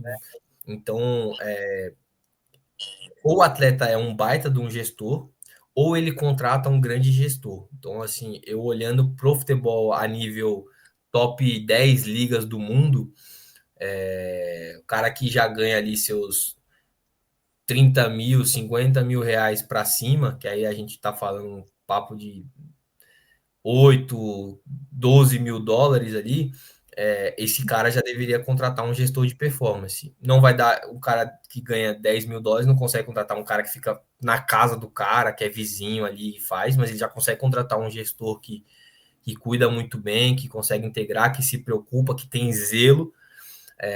E se ele tiver ainda mais, se ele tiver aí podendo investir 10 mil euros, 10 mil dólares por mês, ele consegue levar um gestor de performance para morar na rua dele, para poder fazer intervenção a hora que quiser.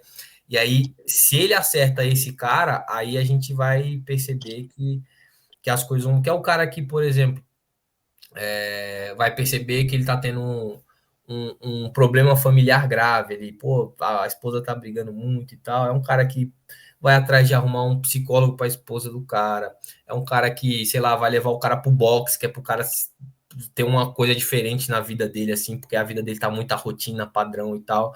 É um cara que vai ter o zelo, de fato, de gerir a performance.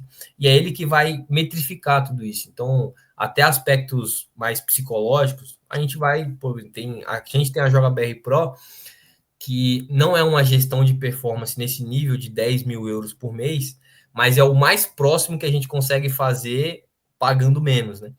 Então, a Joga BR Pro hoje a gente faz ela $500, e então, assim, eu não sou 10 mil dólares, mas o quão mais próximo eu consigo de uma gestão de performance de 10 mil dólares, eu consigo entregar com 500, por 500. Então, a Joga BR Pro, a gente coleta todos os dias como que tá teu humor, e aí a gente vai olhando de 1 a 5 a nota, né? E vai vendo a oscilação do humor e tal, a gente consegue perceber se tá caindo pra caramba ou não. Aí a gente vai dor muscular, desgaste. Então a gente tem uma série de avaliações que a gente pega diariamente para saber como que esse atleta tá e já ir mapeando possíveis soluções, né? Então marca reuniões periódicas, pô, tá acompanhando, tem um zelo de falar assim, pô, e aí, tu fez DVD, qual é o jogo? Tem DVD, não tem? Pô, vamos dar um jeito nisso aí. Porque a gente quer crescer com o cara. Então é aquela mentalidade de sócio mesmo com o atleta. Pô, a gente quer que tu cresça, e porque se você crescer, a gente vai crescer junto, né? Se você tua carreira acabar, a gente perde o cliente, perde a história. Então, no nível Champions League, para mim, o que faz a diferença é isso. É você acertar no gestor de performance. E o Cristiano Ronaldo é sempre uma incógnita, né? A gente não sabe se é ele que escolhe as pessoas, se é alguém que escolhe para ele, mas é um cara que com certeza acertou muito, né? Você vê a altura de salto que ele chega, cara, hoje, é essa história de pingar no balde. Tipo assim, é um cara que não perde treinos de força e potência há muito tempo. E ele vai pingando no balde, pingando no balde, pingando no balde, e pô, a altura de salto que ele vai chegando, que é muito mais alto que no auge dele aos 28 anos, por exemplo. Porque é um cara de consistência, de melhorar 0,1% ali a cada dia, a cada semana. Então, a maioria dos atletas com longevidade são atletas que acertaram muito bem essa gestão de performance. E aí envolve rotina de sono, a nutrição, envolve uma série de coisas, a própria atividade, o ambiente, a casa. Então, assim, tinha um atleta, o Ederson, se eu não me engano, eu acompanho alguns gestores de performance. Eu não sei se foi intencional isso, tá? Mas o Ederson, ele, se eu não me engano, ele fazia com o Túlio Horta, que é um gestor de performance que era do Ederson, do Fred e do Alex Telles. É um cara bom também, inteligente pra caramba. Não, se não fosse bom, não tava com esses caras, né? Não tem nem o que falar. E aí eu vi que, tipo assim, a garagem do Ederson era a academia. Eu vi alguma coisa assim, e aí eu deduzi, eu falei, pô, velho, o cara já tá usando ali uma psicologia comportamental, né? Já tá modulando o ambiente, que é o cara chega em casa, o cara já tá na garagem ali, já tem que faz alguma coisinha, ou, pô, é um lugar que você sempre vai passar, sabe? Então, se você sempre tá passando por um lugar, a certeza que você vai praticar aquele hábito é maior, né? A chance de você praticar aquele hábito é maior. Então é aquela coisa de você colocar a creatina no lugar que você vai ver, porque você vai ver a creatina e vai lembrar que tem que tomar ela todo dia. E aí a mesma coisa, a gente pode modular o ambiente para que os outros hábitos positivos também aconteçam. Então, um gestor de performance às vezes fala com o cozinheiro, então já deixa, sabe, tipo, mexe, ó, a semana de jogo dele é assim, então o nutricionista passa isso, então você vai preparar isso, vai preparar isso, vai preparar. Então, o gestor de performance é esse cara que coordena. Nesse nível, do mais alto nível, eu acredito que o que mais diferencia um jogador na carreira é a gestão de performance. Pô, fera, cara. Agora, eu lembro que eu tava vendo, sabe o Charla podcast? Sim, sim. Eles fizeram uma entrevista, se não me engano, era com o gestor de performance do Luiz Henrique, que era do Botafogo, quando ele foi rei da América. Acho que era o Luiz Henrique, cara. E aí tinha uma fala dele O que ele Luiz falava Henrique que... era o mesmo do André, né? Eu Volante do acho que era. Fluminense. Acho que Sim, era. então, eu acho que eu vi esse aí também, vi. Era um corte que ele falava, cara, que o Luiz Henrique, na época, aí vem muito dessa questão do detalhe, que ele teve que abrir mão de muita coisa para ele chegar a ser o rei da América. E aí tinha uma coisa que ele falava que era uma coisa besta, assim, que ele tinha muito problema em comer bolacha traquinas.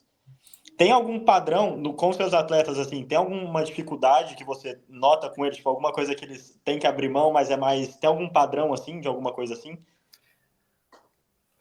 Cara, Só de curiosidade, assim mesmo, eu acho boa muito legal isso, pergunta. cara. É, Boa pergunta. Na JBR Pro, a gente costuma tratar muito metricamente as coisas. Então, a gente controla entendi. dados, faz as dashboards, e isso a gente nunca metrificou, cara. Tipo assim, qual é o principal desvio Entendi. de conduta entre os atletas? Mas tem, cara, tem muita gente que busca refúgio no doce, e o atleta ele tem muita ansiedade, assim, até uma resposta pelo.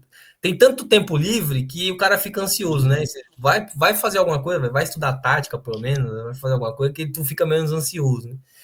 Mas descontar no doce, assim, essas besteiras é uma coisa recorrente. Mas, cara, das coisas que mais me vem à mente agora é a higiene do sono, assim. A maioria chega errando muito, não faz higiene do sono do alto nível, que é o que a gente visa, né? Que é, pô, ter uma preparação, 1 hora antes, não tá mexendo mais em celular, em nada, ter um quarto bem blackoutizão ali, que não vai entrar luz de jeito nenhum, ter os horários certos, pô, tem cara que, profissional, pô, investir numa bala que eu tenho que explicar para ele que ele não pode falar com a mulher dele até meia-noite no celular. É uma briga, assim, pô, qual é a meta? Pô, a meta é de tu largar o celular às 10 da noite aí, então, às vezes acontece. Então, eu acho que o principal erro hoje é higiene do sono, assim, eu acho que os atletas, eles não estão lidando com o sono da mesma maneira que eles lidam com o treino. Eles acham que só dormir 8 horas é o suficiente, mas, cara, 8 horas, a OMS, ela indica para saúde. Tipo assim, minha tia precisa dormir 8 horas, você é atleta, tipo assim, se você conseguir dormir 10, durma 10, sabe? Você é atleta. Então, e além de ser a duração do sono, é uma indicação pela OMS, é legal.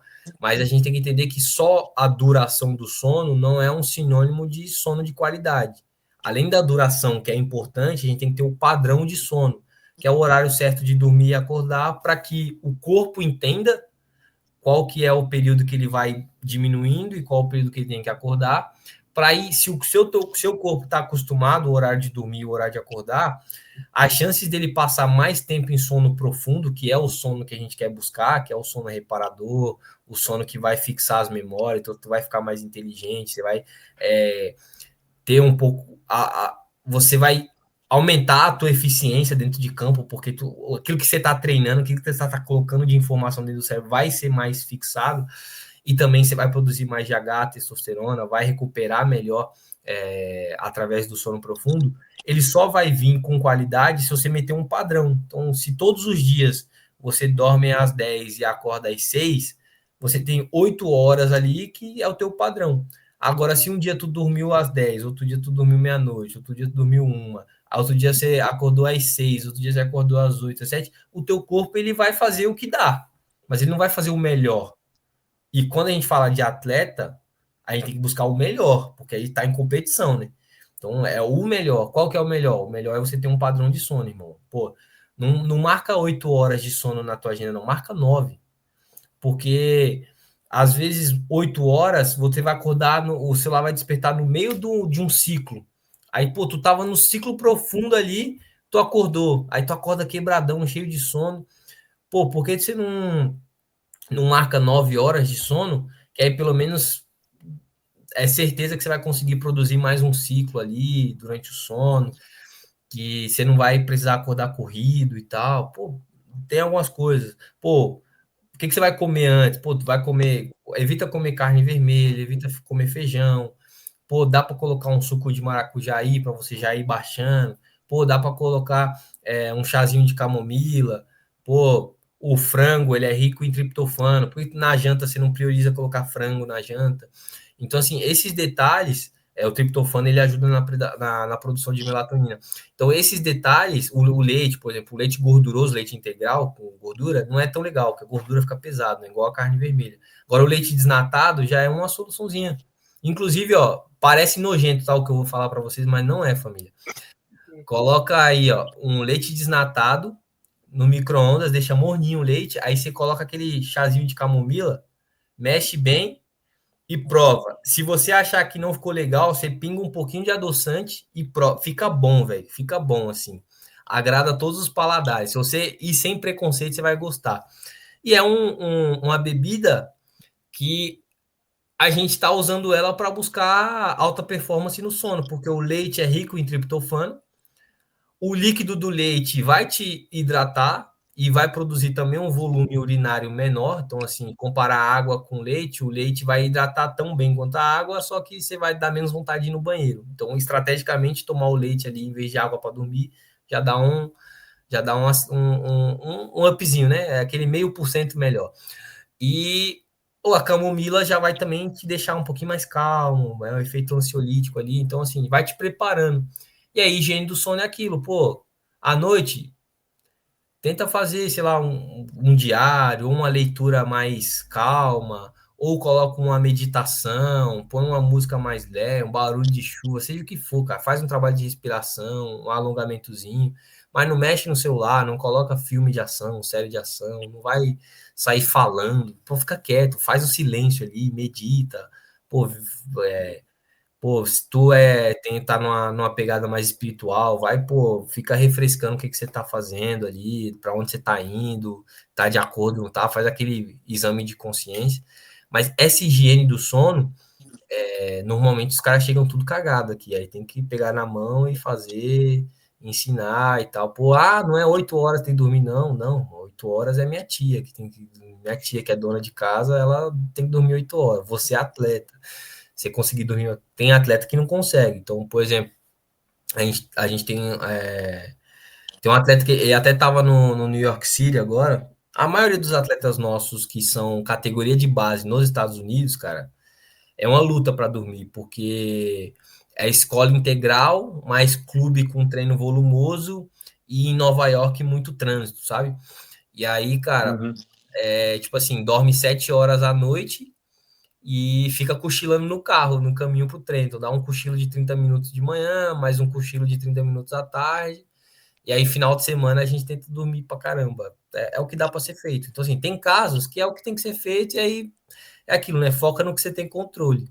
Agora, se você pode dormir 9 horas, 10 horas, cara, dorme. Tem um atleta que a gente está atendendo no laboratório agora, que ele tem 1,81 e ele é 0,7, então, pô, fez 18 anos, agora em 2025. E ele é volante, mas se ele fosse zagueiro, ele ia, tipo, ia estar umas 2 prateleiras acima, assim, sabe? Pela qualidade técnica e tal. Tem perfil para zagueiro, mas tem 1,81 só. Eu falei, cara, com 1,83 você já joga, porque eu garanto que você vai ter impulsão, que você vai ter potência, que você vai conseguir fazer as coisas. Então, se você chegar em 1,83, dá para virar zagueiro, mano. Dá para virar. E aí eu falei, cara, vamos fazer o seguinte, você vai dormir 10 horas por dia, 10 horas durante a noite, né? E à tarde, se você conseguir cochilar, você cochila. Aí estamos nessa pegada aí, de tentar fazer ele dormir o máximo possível. Já mandei ele comprar relógio de inteligente de duração de sono, para ver se ele cresce esses 2 centímetros aí. Tem uma chance mínima, mas tem uma chance dele crescer. E aí já falei, pô, tem nutricionista? Ele falou, minha mãe é nutricionista. Eu falei, pô, já manda você é magro de ruim. Deu pra ver que ele era magro de ruim, assim, sabe? Esses caras que não engordam nem a pau. Eu falei, velho, você é magro de ruim. Manda tua mãe fazer um superávit calórico, um monstro aí. Controla as proteínas para ver se tá comendo o necessário e dormir, velho. Dormir para ver se a gente consegue. Porque, pô, tu subir 2 prateleiras no futebol só porque trocou de posição é maravilhoso, né? Pô, o cara vai começar a viver coisas que ele não viveu nunca na carreira, jogando de volante. Então, estamos nessa pegada. E aí é buscar fazer. Então, tem atletas que não dá para fazer, esses que estavam em Nova York, por exemplo, não dá. E, pô, já o atleta que está aqui em São Paulo vai conseguir agora. Então, o que dá para fazer a gente faz, o que não dá a gente trabalha com o que tem, mas tem caminho, sabe? Dá para ter um sono de alta performance. Pô, fera demais, Renatão. Renatão, a gente está chegando no finalzinho da entrevista. Aí, cara, pra acabar, a gente separou 5 perguntinhas rápidas. Tudo bem se a gente fizer? Bora. O tempo é de Bora? vocês, tá? Eu tô tranquilão aqui. Já reservei para Ah, poder a gente fazer à vontade. O pô, tempo é aí de a vocês aí. fotinha do. Aí a fotinha Ah, homem do aí. Luquinha com você. Essa é fera, hein? Pouca história nessa Homem aí. foto aí. Pô, Nossa. Luquinha é fera, mano. Tipo assim, eu não fazia Joga BR para quem era menor de 16 anos, né? Eu falo, pô, moleque de. Já tinha trabalhado bastante com moleque de 14 anos e tal. Pô, moleque de 14, 15 é muito imaturo, pô, adolescentezão, vai querer fazer com muito peso, vai fazer os negócios tudo errado e vai se machucar. Então, 16 é mais maduro, 16 para cima. Então, eu rodei a Joga BR, cara, um bom tempo. Aí, alguns entravam escondido e faziam e eu vi que tava dando certo, sabe? Tipo assim, eu falava, ó, 16 anos para cima. Aí entravam uns molecão mais novo e fazia e dava certo. Aí eu falei, cara, vou fazer o seguinte: esse ano eu vou testar. Eu vou abrir vagas para quem tem 14 anos também poder entrar. Então, o sub-15 ali já serve. E aí, o Luquinhas foi um dos primeiros físicos de profi que eu entrevistei sub-15, cara. Então, tipo, o Luquinhas tá gravado na história da minha carreira aí. E, pô, ele falando com a propriedade, assim, cara, com um domínio das coisas. Pô, ele falando dos ajustes extra-clube que ele tava fazendo na rotina dele e tal. Pô, aquele dia ali eu ganhei o dia, velho. Eu fiquei rindo de besta, assim, rindo bobo, porque ver um menino novo, físico de profi, com tamanha propriedade, cara, foi absurdo. E ele foi um dos primeiros, cara. Eu não consigo cravar se foi o primeiro, porque como foi meio que o ano que eu comecei a falar que podia, aí começou a brotar um monte, né? Eu acho que tinha uns negros na moita escondido. E aí, quando eu ficou sabendo que podia, eu acho que eles, Renato, eu sou físico de profi aqui e tal. Tenho 14 anos, tenho 15 e tal. E aí apareceu uma galera, assim, tipo, pô, eu lembro que, tipo assim, num prazo de 2 meses, para quem nunca tinha feito físico de profi oficialmente abaixo dos 16 anos, eu falei com 3 molecão, assim, velho. Pô, foi o Luquinhas, foi o Vitor Martins, e aí teve mais outro, cara. O Lucão também, que até jogou com o Luquinhas depois, mas não era o Lucão, não, era outro. Era outro. Se eu não me. Não vou lembrar mais. Mas foi assim, foi um negócio mais rápido. E aí o Luquinhas, eu só não lembro se foi o Vitor Martins ou foi o Luquinhas, o primeiro sub-15 que eu entrevistei sendo físico de programa. Mas tá na história, assim. Não vou esquecer do Luquinhas nunca, velho. Ô, Luquinha, quanto você tá de ioiô?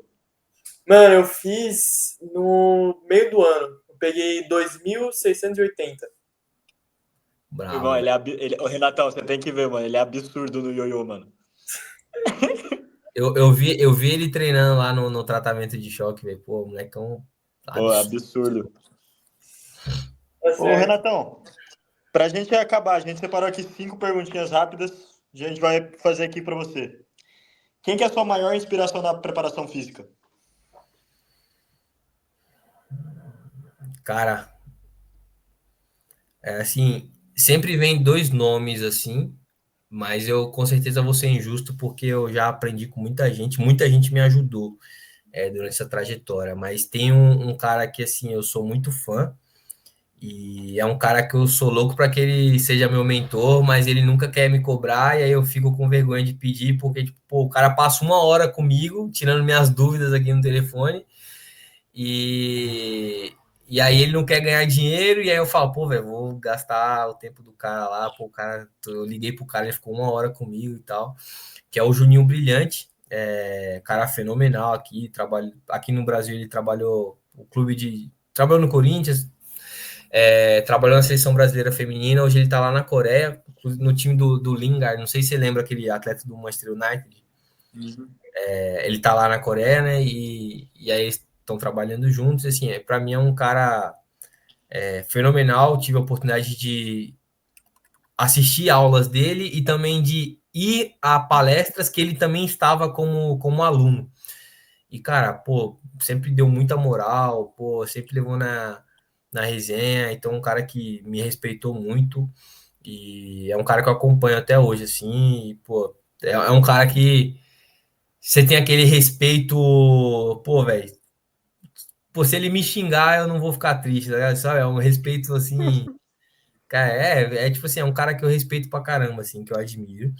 E o outro, assim, eu vou falar dos dois que vieram na minha mente, que é o que veio, né? Mas com certeza tem muitos outros e tem vários que eu tô lembrando aqui que eu não vou citar ainda, mas como se a pergunta é só um, né? Então, mas para dar uma roubadinha, tem o Juninho Brilhante, que foi esse cara que eu tive mais contato, que, pô, sei lá, a gente sentou na mesma fileira de uma palestra junto e ele ficou me falando ali o que ele achava e tal, e eu no começo da carreira. Então, assim, eu não consigo falar que não é a minha referência. Com certeza ele é a minha referência. É um cara muito estudioso, gênio, trabalhador pra caramba e, pô, brabo. E o outro cara, assim, que eu tenho uma admiração muito grande, esse eu não tive tanto contato, espero ter, assim. Às vezes eu fico criando coragem para poder chamar ele, para fazer alguma mentoria, ou eu visitar ele no clube que ele trabalha, que é o Thiago Santos. Ele hoje está no Red Bull Bragantino. E, cara, as primeiras literaturas que eu li, assim, os primeiros livros, foram os dele. Então ele tinha livro escrito de. Pô, ele tem um livro assim que ele é absurdo. Inclusive pararam de vender. Eu comprei no sebo, que eu falei, não, eu tenho que ter esse livro em casa. Eu comprei depois, eu já li ele na faculdade, né? Na faculdade tinha vários dele. E aí, depois de velho, assim, já tinha Joga BR e tudo. Aí eu fui ver o livro, pô, que não vendia mais lugar nenhum. Eu falei, como assim não vende mais esse livro? Eu fui atrás de um sebo, comprei, fiquei esperando o livro chegar pelo correio. Entregaram num lugar mó distante, eu fui lá buscar o livro, de tanto que é o Thiago Santos, ele é absurdo, assim.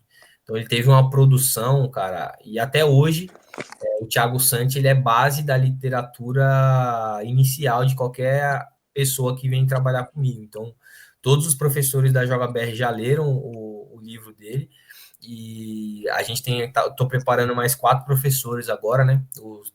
Tá bem inicial, tem poucos meses, e a primeira tarefa dos 4 foi ler o livro dele.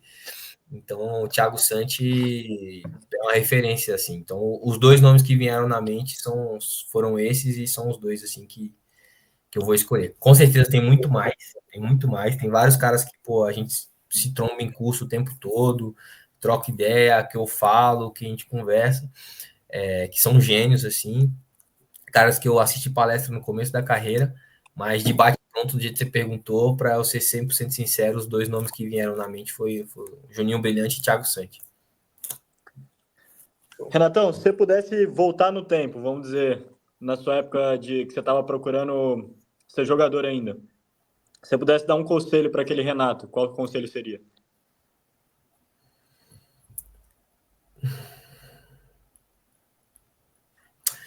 Cara, é difícil, né? Não sei se já assistiu o Efeito Borboleta. Já. Não. Que Nunca uma assisti. decisão vai. Tu tem que assistir, velho. Tu tem que assistir o Efeito Borboleta. É o Ashton Kutcher no começo da carreira dele. E, cara, eu tenho medo. Assim, pô, Deus me abençoou tanto aqui na minha vida que eu tenho medo de fazer alguma coisa e cagar todo o resto, sabe? Então, Uhum. pô, tenho muito orgulho das coisas que eu venho construindo, das coisas que aconteceram comigo, assim. Tenho uma gratidão muito grande pela família que eu tenho, por todos os parentes, pelos meus colegas de faculdade, pelos meus colegas de trabalho, pô. Eu tenho medo, assim, então. Eu acho que, cara, eu não. Porque assim, se eu fosse dar um conselho, cara, provavelmente eu iria aumentar as minhas chances de ser jogador. Mas eu não sei se eu seria tão feliz como jogador como eu sou como preparador, velho. Então eu acredito que eu, Entendi. eu tô fazendo a minha vocação, sabe? Eu tô fazendo aquilo que Deus escolheu para mim de verdade. Então, eu não daria nenhum conselho, não. Deixaria o Renato aprender, aprender com os erros e fazer aqui. Até, por exemplo, esse é um ponto bom, assim, que a gente pode até falar, mas a gente hoje, e aí vocês conhecem, né? A gente faz um trabalho, assim, em termos de marketing, divulgação, fenomenal, assim, cara. Então a gente já entrou em todos os cursos de marketing, já leu todos os livros de marketing, entramos em mastermind, e tem uns caras, assim, que fazem metade do que a gente faz e tem, tipo assim, 10 vezes mais resultado financeiro que a gente. Porque a gente vende para um atleta que não tem dinheiro, aí ele vai falar com o pai, aí ele não sabe falar com o pai. Então, assim, das pessoas que a gente que querem trabalhar com a gente, que de fato conseguem comprar das pessoas que querem comprar da gente, sei lá, cara, uns 5% é que de fato conseguem comprar. Então a gente ensina, a gente cria relacionamento, a gente ajuda muita gente. E a gente fala, pô, velho, a gente te ajudou pra caramba agora. Tem um próximo passo aqui, que é a Joga BR, que é o CFGA, que é o Jornada do Herói, que são os nossos programas de treinamento ali nas 4 áreas do jogo. E aí, cara, as pessoas querem, tipo assim, se um moleque tivesse o dinheiro na mão ali, ele dava, se ele comprava e fazia, que é o que uma empresa precisa fazer, né? Então a gente gera valor e a pessoa, em troca desse valor, ela dá o dinheiro e a empresa continua crescendo com base naquilo. Cara, é o sistema natural das coisas.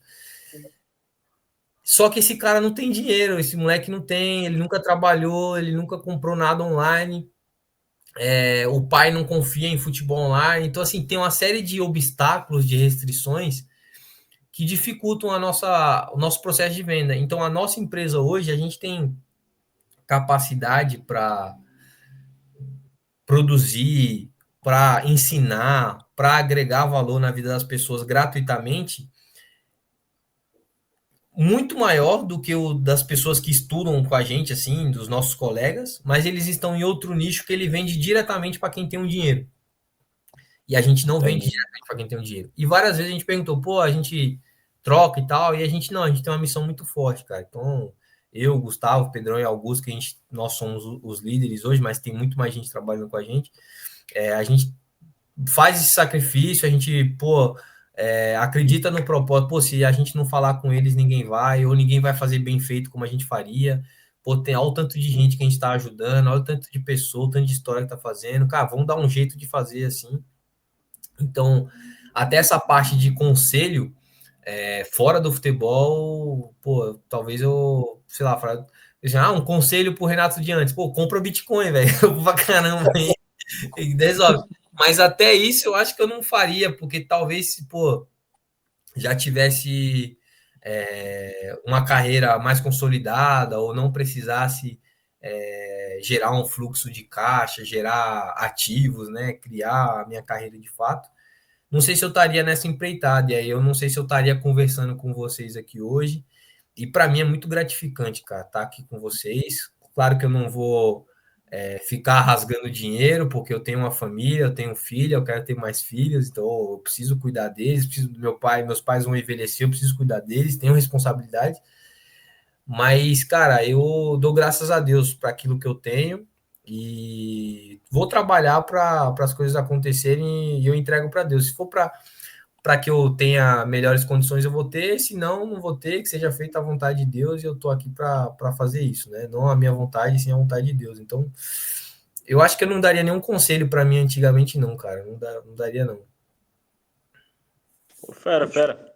E aí, para acabar, Renatão, qual que é seu maior sonho na carreira ainda? Pode ser que você já tenha conquistado também, mas algum que você ainda... Não, tá longe ainda. Cara, isso eu falo desde o primeiro vídeo da JBR. Se a gente tem um canal, antes eu tinha um canal, aí eu fazia as coisas, eu falava, pô, o canal não tá crescendo rápido porque eu fiz as coisas erradas, vou começar um canal do zero. Aí a gente começou um canal do zero e tal, é o canal principal hoje, né? Que a gente tem um alcance maior. Mas tem um outro canal que inclusive a gente usou só para ficar subindo vídeo de exercício e tal, demonstrativos, vídeos tutorial, que era o canal oficial de quando eu comecei a jogar BR ali. E aí, se você for olhar esse canal e colocar o vídeo mais antigo primeiro, vai ter um vídeo lá que eu falo exatamente a mesma coisa, que é, eu quero impactar a seleção brasileira num título de Copa do Mundo. Eu acho que na minha carreira, esse é meu principal objetivo. Ah, Renato, mas você não quer ajudar milhares de jogadores, mudar a vida deles? Eu quero, mas eu sei que se eu fizer isso na seleção brasileira, naturalmente todo o resto vai acontecer. Então, meu sonho é esse, é preparar um atleta tão bem ser impactante na carreira, não é aquela, eu passei um treino para ele, por exemplo, o Endrick. Pô, eu treinei o Endrick, eu fiz a avaliação física no Endrick. Mas, pô, se o Endrick fizer o gol do Hexa, eu não vou sentir que eu cheguei lá, porque, treinei o Endrick com 12 anos. Pô, depois disso eu não treinei mais. Então, ele era da Zona Sul, treinava na Zona Leste, então, pô, eu tive pouco contato com ele.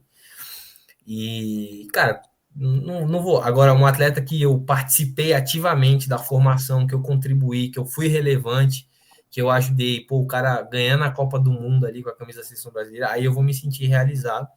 Então, esse é o meu maior sonho da carreira ali como preparador físico, é conseguir impactar a seleção brasileira num título de Copa do Mundo, cara. E tá difícil para mim, viu? Porque eu já vi a França 3 vezes na final e nunca vi o Brasil na final, cara. Pô, foda. Você viu o sorteio hoje? Cara, Do você já grupo? pensou? Pô, velho, o Matheusão não ia fazer isso comigo, né? O sorteio, que sorteio? Sorteio. Não... Não. É o sorteio da Copa mesmo. Falei, pô, velho, não é possível. No final da live, o Matheusão vai meter. Não. Cara, é É que ligeiro você tá aqui. falando do Hexa aí. Qualquer Aí, coisa, hoje é lá ele aqui pros caras. O sorteio dos grupos da Copa não. foi hoje? Foi hoje, mano. Caraca, velho, não tava Brasil. sabendo. Não, saiu. Acho que o Brasil pega Haiti. Quem mais que pega, Lucas? Marrocos e Escócia. Pô, aí, ó, quem sabe a gente não vê ano que vem, ó. E só passa um? Não, passa Passa Não, dois. Passa dois. passa dois e os dois, melhores terceiros ainda, né? Não, eu acho que tem. É. 16 avos. Tipo, passa dois. Eu acho que passa terceiro, os melhores terceiros. Pode ser que a gente veja ano que vem, Renatão. Vamos torcer aí, vamos torcer, pô. Eu e Vamos. meu pai, eu quero comemorar uma Copa do Mundo com meu pai, velho. Meu pai viu 94 e 2002, velho. 2002 eu não entendia nada, só lembro dele balançando a bandeira assim, de madrugada, não lembro de nada. Eu não curtia, né?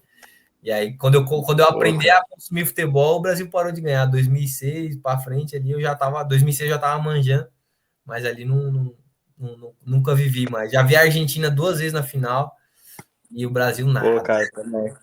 Pois é, cara.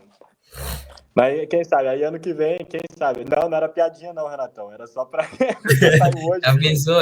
Que sorteio. Tá ligado nessa, né, Luquinhas? Tá ligado? Aí o canal é sério aqui. Sabe, os caras do futebol, né? Pô, aqui você, de repente, tô dando treino, daqui a pouco o Fiuza pergunta um bagulho aqui, a gente conversando, tem essa, pô. Tem em todo lugar, tem que tomar cuidado. Luquinhas, você tem mais uma pergunta pro Renatão? Tenho duas. Eu acho que cabe em uma resposta só. Como que você enxerga o futuro da Joga BR e de que forma que você enxerga o futuro da preparação física no futebol? Boa. Eu enxergo o futuro da preparação física sendo mais parecido com o que a gente faz na Joga BR. Então, talvez daqui 5, 10 anos seja normal um atleta de 15 anos já puxar ali umas 10 barra fixa, já puxar ali uns 32 no supino, seja normal, sabe? Tipo, já pegar ali um agachamento búlgaro com 30 cada lado e fazer de boa, de ter um agachamento com salto 20 centímetros com mais de 75% do peso corporal. Cara, eu vejo isso, sabe? Pegar 2 vezes o peso no levantamento terra, para mim vai ser normal daqui 5, 6 anos. E aí, qual que é o diferencial da Joga BR? Cara, é um sonho assim, a gente vem projetando isso há muito tempo, mas e agora com IA, com essas coisas vão ficar cada vez mais fáceis, a gente ter um controle melhor da rotina dos atletas. Então, o atleta treinar, ele falar que treinou, com que peso, a gente unir ali, hoje na Joga BR Pro, a gente usa 3 aplicativos. Pô, eu queria ter um aplicativo só da Joga BR, cara, que aí as 3 coisas faz num aplicativo só, fica tudo armazenado, o treino não seja mais em planilha, seja no próprio aplicativo, o treino chega bonitão lá, o moleque já viu o vídeo certinho. Então, eu imagino da gente entregar a mesma qualidade de treino, de suporte, Só que tudo dentro de um único lugar, um único aplicativo, que a inteligência fica toda salva ali. Então, hoje a gente tem canais de suporte, né? Tem a comunidade no Facebook e tem o suporte emergencial no WhatsApp.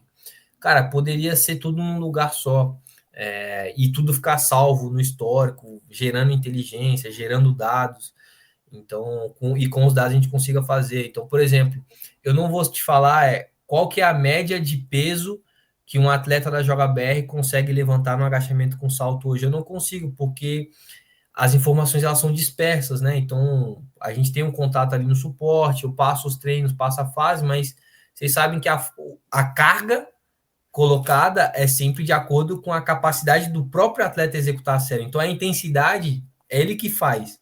Então, eu não prescrevo carga, não tem nenhum exercício da Joga Bag, faz com 20 quilos, faz com 15. Então, tem algumas coisas que eu gostaria de saber e eu não sei, porque a gente não tem um controle maior dos dados. Mas, por exemplo, se o aplicativo que a gente usa na JogaBR Pro hoje, o MyJump, o HRV4Training, que é um aplicativo que a gente usa para medir a variabilidade da frequência cardíaca, fosse tudo num aplicativo próprio da JogaBR, cara, seria absurdo, assim. Então, o futuro da JogaBR eu imagino assim. Aí vai ser uma JogaBR mais parecida com o que a gente faz de JogaBR Pro hoje, né? Porque o que a gente faz na JogaBR é o máximo que eu consigo fazer com um atleta me pagando R$200 por mês. É o máximo, tipo, é o mais de atenção, de eficiência.